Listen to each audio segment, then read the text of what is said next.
स्वागत है आप लोगों का न्यू स्टडी मेनिया में। और इस वीडियो में हम लोग देखने वाले हैं क्लास 7 के साइंस बुक यानी कि विज्ञान की बुक का चैप्टर 7 गति, दूरी एवं समय का क्वेश्चन आंसर यानी कि सभी प्रश्न और उत्तर हम लोग इसमें डिस्कस करेंगे। तो चलिए हम लोग शुरू करते हैं।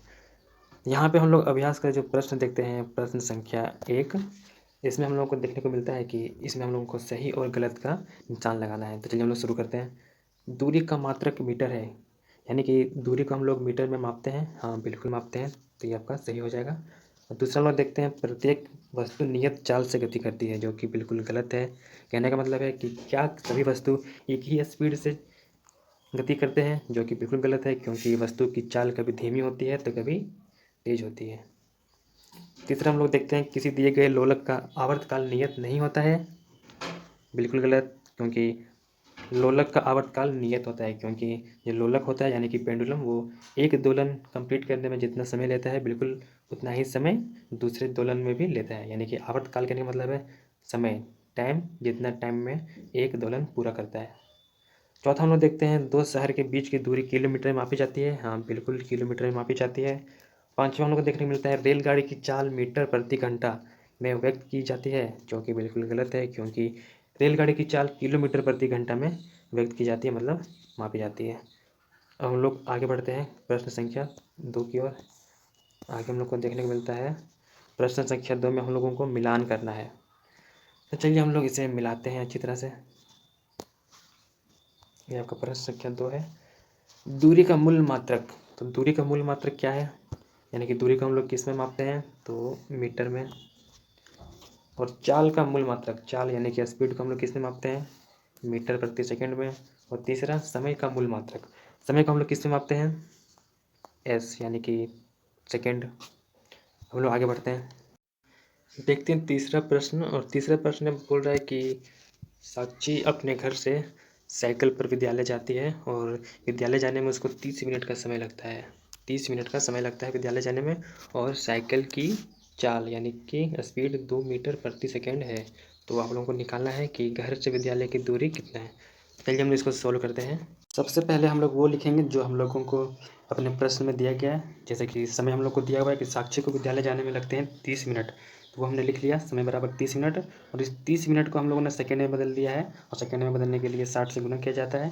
और हम लोगों को चाल भी दिया गया है, वो भी हम लोग लिख लेते हैं, चाल बराबर 2 मीटर प्रति सेकेंड। और दूरी निकालने का सूत्र होता है चाल गुना समय, जो कि हम लोग लिख लिए हैं। और फिर हम लोग यहाँ पर वैल्यू पुट कर देंगे और आपस में गुना कर देंगे, तो हम लोग को आ जाएगा 3600 मीटर। अब 3600 मीटर आपका आंसर हो गया, लेकिन हम लोग इसको आगे और बढ़ा सकते हैं। क्या करेंगे, हम लोग इसे किलोमीटर में बदल सकते हैं। तो हम लोगों ने इसे किलोमीटर में बदलने के लिए क्या किया, 1000 से भाग दिया और 2 जीरो नीचे से और ऊपर से 2 जीरो काट दिया, और जो बच गया उसे हम लोगों ने भागा देके लिख दिया 3.6 किलोमीटर।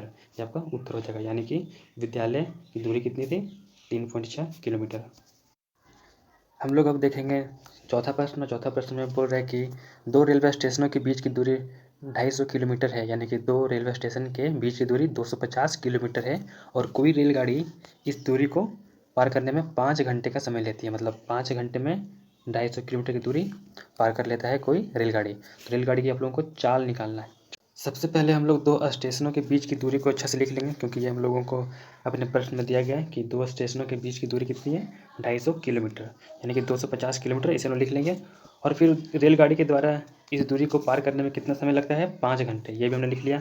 यानी कि हमें दूरी मिल गई है और समय भी मिल गया है। तो हम लोग चाल निकालना है, और चाल हम लोग आसानी से निकाल सकते हैं, क्योंकि चाल का सूत्र होता है दूरी बटे समय। तो हम लोग दोनों के जगह पे दोनों का मान रख देंगे। जैसे कि दूरी का वैल्यू दिया हुआ है 250 किलोमीटर, वो रख दिए, और समय 5 घंटे वो भी पुट कर दिया, और दोनों को भागा देंगे हम लोग, या फिर दोनों को काट देंगे। तो 5 से कट जाएगा 250 का 50 बार में, तो आप लोगों का 50 किलोमीटर प्रति घंटा स्पीड हो जाएगी ट्रेन की, यानी कि ट्रेन की चाल कितनी है, 50 किलोमीटर प्रति घंटा। देखते हैं पाँचवा प्रश्न। पाँचवा प्रश्न बता रहा है कि कोई सरल लोलक है, यानी कि पेंडुलम, जो 20 पूर्ण दोलन करने में 40 सेकंड लेता है, यानी कि 20 दोलन करने में 40 सेकंड का समय लेता है। तो लोलक का आवर्तकाल क्या है। आवर्तकाल का मतलब एक दोलन को पूरा कंप्लीट करने में कितना समय लगता है, तो उसे हम लोग आवर्तकाल कहते हैं। तो ये हम लोगों को निकालना है। चलिए हम लोग निकालते हैं। 20 दोलन को पूरा करने में कितना समय लगता है? 40 सेकेंड। तो फिर 1 दोलन को पूरा करने में कितना समय लगेगा? 40 को हम लोग भागा देंगे 20 से, तो हम लोग को मिल जाएगा 2 सेकेंड। और इसी टाइम को हम लोग कहते हैं आवर्तकाल, यानी कि 1 दोलन को पूरा करने में जो समय लगता है उसी समय को कहते हैं आवर्तकाल। तो 2 सेकेंड आपका आंसर हो जाएगा। हम लोग अब देखने वाले हैं 6 नंबर प्रश्न। चलिए हम इसको शुरू करते हैं और देखते हैं कि इसमें से कुछ हम लोग को गति का उदाहरण दिया हुआ है, जिसे हम लोगों को वर्गीकरण करना है, यानी कि छांटना है कि कौन सा गति सरल रेखागति से, यानी कि कौन सा गति सरल रेखीय गति है और कौन सा वर्तुल गति है और कौन सा दोलन गति है। तो हम लोग देखते हैं पहला नंबर, सीधी सड़क पर गाड़ी को खींचते घोड़े की गति। तो ये आपका सरल रेखीय गति हो जाएगा, यानी कि सरल रेखा के अनुदिश गति।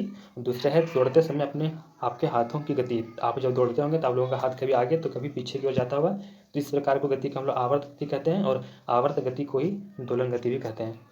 तीसरा है विद्युत घंटी के हथौड़े की गति। अगर आप लोगों ने विद्युत घंटी देखी होगी तो इसमें हथौड़े ऊपर नीचे यानी कि आगे पीछे होकर गति करते हैं, यानी कि दोलन गति। चौथा नंबर है मेरी गो राउंड, झूले में बच्चों की गति। ये आपकी वर्तुल गति होती है, क्योंकि ये झूला गोल गोल घूमता है इसीलिए। अब 5 नंबर देखते हैं हम लोग, सीधे पुल पर बच्चे की गति। अगर पुल सीधा है तो बच्चे भी उसमें सीधा ही जा रहे होंगे, और या तो अगर दौड़ रहे होंगे तो सीधा दौड़ रहे होंगे। तो ये आपको हो जाएगा सरल रेखा के अनुदिश गति। और सी-सॉ झूले में अगर आप लोगों ने कभी झूला होगा तो आप लोग समझ गए होंगे कि ये आपका दोलन गति है। और सरल लोलक की गति आपका दोलन गति होता है। यानी प्रश्न नंबर 7, इसमें हम लोगों को 4 ऑप्शन दिया गया है और हम लोग को बताना है कि 4 ऑप्शन में से कौन सा सही है। तो देखते हैं पहला ऑप्शन, दूरी बराबर चाल बटे समय, ये गलत है। दूरी बराबर समय बटे चाल, ये भी गलत है। दूरी बराबर चाल गुने समय, ये सही है। और चौथा भी गलत है, दूरी बराबर 1 बटे चाल गुने समय, ये भी गलत है, ये गलत है, ये गलत है। ऑप्शन नंबर 3 सही है। हम लोग देखते हैं 8वां नंबर सवाल। तो 8 नंबर सवाल में दिया हुआ है कि रांची से जमशेदपुर की दूरी 140 किलोमीटर है और एक वाहन है, एक गाड़ी है जो 35 किलोमीटर प्रति घंटा की चाल से चलती है। तो उस वाहन को रांची से जमशेदपुर जाने में कितना समय लगेगा? हम लोग इसे सोल्व करते हैं। सबसे पहले हम लोग लिख लेंगे कि रांची से जमशेदपुर की दूरी कितनी है? 140 किलोमीटर, और वाहन की चाल कितनी है? 35 किलोमीटर। और समय निकालने का सूत्र होता है दूरी बटे चाल, और दूरी की जगह पे हम लोग 140 लिख देंगे और चाल की जगह पे 35, और दोनों को डिवाइड देंगे यानी कि काट देंगे, तो आ जाएगा 4 आवर। यानी कि वाहन को रांची से जमशेदपुर जाने में 4 घंटे का समय लगेगा। ये आपका आंसर हो गया है। ये आपका आखिरी प्रश्न था इस चैप्टर का, और ये वीडियो समाप्त होती है।